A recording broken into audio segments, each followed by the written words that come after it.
Je suis Philippe Hinossier, principal, du collège Lafayette au Puy-en-Velay. Nous avons accueilli le Polar Pédiluce pendant presque une semaine, 3 jours exactement. 6 classes du collège ont pu en fait participer à une activité et on a également accueilli sur une journée 4 écoles primaires du bassin, du secteur en fait, du Puy.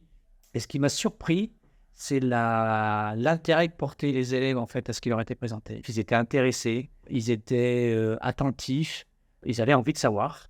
Notamment, ils entendaient parler d'une expédition. J'ai la parole aussi d'un professeur qui m'a marqué, qui a dit: C'était extrêmement agréable d'entendre, de parler d'une expédition.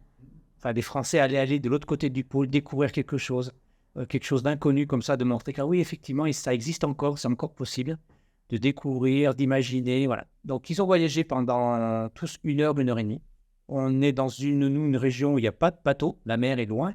Là, on est en plein centre de la France, donc c'est pareil, c'est un univers qui pour nous est un peu loin et ils ont vu également des expériences scientifiques appliquées. Voilà, ils ont découvert, des applications précises, sur les courants marins, sur la faune, qui existait, des histoires. On a des parcours différents de vie.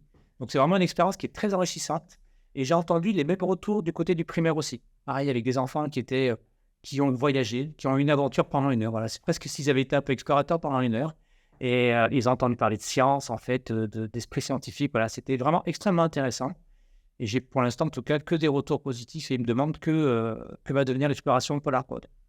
Un des derniers intérêts qu'on a vu avec les écoles privées notamment, c'est que comme l'expédition va avoir lieu, voilà, on va pouvoir les suivre un petit peu de loin et de dire, voilà, dans 1 an, qu'est-ce qu'ils sont devenus? Où est-ce que ça en est? Puisque tous maintenant savent comment le Polar Pod va flotter, comment il va se déplacer, qu'est-ce qu'il doit en fait, découvrir et ils sont tous un petit peu dans l'attente de voir si ça va, du coup aboutir